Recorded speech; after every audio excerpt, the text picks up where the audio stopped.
Hi, let's start our new discussion on a new topic, supercomputer. It comes under KAS GS3 syllabus, Science and Technology portion. Here also again two words, super and the computer. How the computer is becoming super, or what is the speciality of a supercomputer? We will see in the following slides. First, what is computer? Computer is something that's an electronic device that is storing and processing data. So we know that large chunks of data is being provided to the computer. Computer needs a processing unit to process that appropriately as per the programs. We know that computer without a program is useless, actually a dead machine only. So all the computers, they have their own purpose. They have their own a processing set that is known as program. You might have heard something related with the operating system, application software. So these all help the computer works efficiently, perfectly according to the needs for which it is being made. So what makes a computer super? So all the computers have their own a processing power. Processing power in the sense, if we are inputting data, as per the programs, they will do particular calculation on that, and output we get, that is information. So data is input, information is output as per the particular set of programs in whatever language it is. So what is the difference between a computer and a supercomputer, or how when a computer is becoming a super? So we have all our laptops, we have mobiles, we have our own desktop system. These all have their own a restricting processing speed. So when we buy a particular computer, as per our needs, we fix what should be the RAM size, what should be the processor speed, 2.4 megahertz, something like that. But when it comes to the supercomputer, it's decided, or it's a particular job is dedicated to for handling very large chunks of data. For example, weather forecasting or climatology, or you might have heard about the satellite system. So here and all, the data sets is not actually definite, it's almost infinite. So the computers needs to work 24/7 continuously for handling these huge programs. For that actually we need supercomputer. Supercomputer means they are super in their speed of operation. They are super in the amount of data they are handling. So supercomputer means super in the sense their speed is their super speed, and they are handling large chunks of data. And the size of the supercomputer used to be very big. It could be very large, 2000 square feet or 4000 square feet or 2-floor, 3-floor building. So that much huge used to be the supercomputer size. It performs at or near the current highest operational rate of computers. Let's see different supercomputers. What are the uses of supercomputer? As we discussed already. So wherever the database is very large and the computation speed should be high, so we use supercomputer there. For example, scientific and engineering applications. For example, if you take a shipbuilding process, any architectural process where all large chunks of data needs to be used, or automation, or automobile sectors, weather forecasting, satellite launching, rocket launching, or studying about gravitational waves, or studying about different research programs like God's particles research. You might have heard the God's particle. So in these areas, wherever there is large chunks of data and the speed needs to be very indefinite, in that case we use supercomputers. So as per the May 2019, this month, these are the top 5 supercomputers in the world. Summit, #1 rank holder. Summit is developed by US.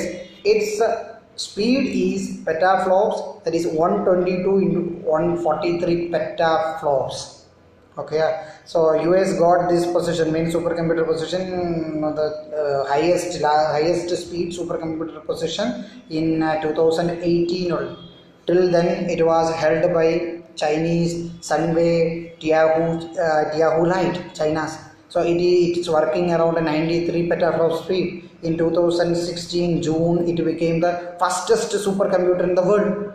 In 2018 only, US reclaimed the top position. Submit. Now US Submit is the fastest supercomputer in the world as of today. Its working speed is 122 to 143 petaflops. Second one is also US Sierra, that is 94 petaflops. Sunway Teoholites, China's 93 petaflop. Tianhe 2, China 61 petaflop. Fourth position. Peace Diamond of Switzerland 21 petaflops is Switzerland is the fifth position. So first, second, third, fourth, fifth. So third position held by China, 1 and 2 held by US.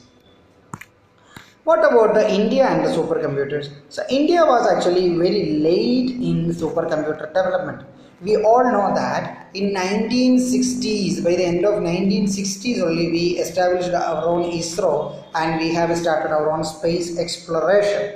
We conducted 2 nuclear explosions. One is 1974 and another one is 1998 during Vajpayee period. So after the 1974 nuclear explosion, or when we are nuclear armed, so the countries start treating us as a potential threat. So that's why supercomputer technology India was denied. So that particular technology sharing with India was denied by the international community because supercomputer is a dual technology. Dual technology means it can be used for positive purpose, negative purpose. Positive purpose in the sense civilian activity. Positive purpose in the sense civilian activity. Negative purpose means military activity. So civilian activity and military activity. Since supercomputer could be used for these both or dual technology, the technology is denied to India. For example, the Cray supercomputers of the US, they agreed to deliver to India, but later actually they moved back. So India compelled to develop its own supercomputers, and India started in 1988 actually a CDAC, established Center for Development of Advanced Computing, CDAC, and India's first supercomputer is known as PARAM 8000. PARAM 8000.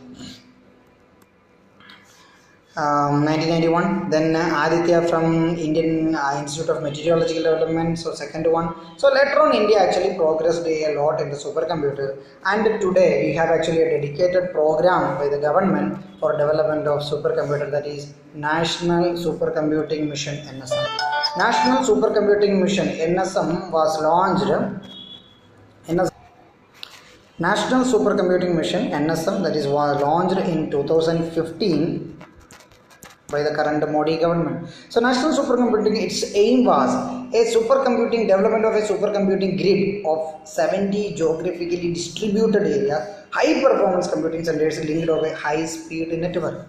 And as part of this, you might have heard about the knowledge network, National Knowledge Network. So National Knowledge Network also is part of this National Supercomputing Mission. So National Supercomputing Mission aimed at a 4,500 crore development of computer within these 5-6 years. The first phase of National Supercomputing Mission is focused on assembling the supercomputers, while the build element will come in the second phase. So in the first phase actually we import things and we assemble. Second phase we will move to the Make in India program.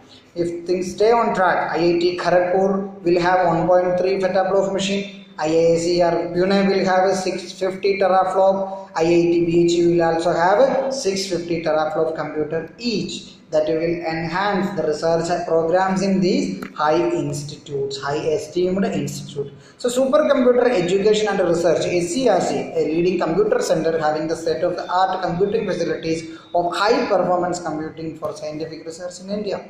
And Pratyush,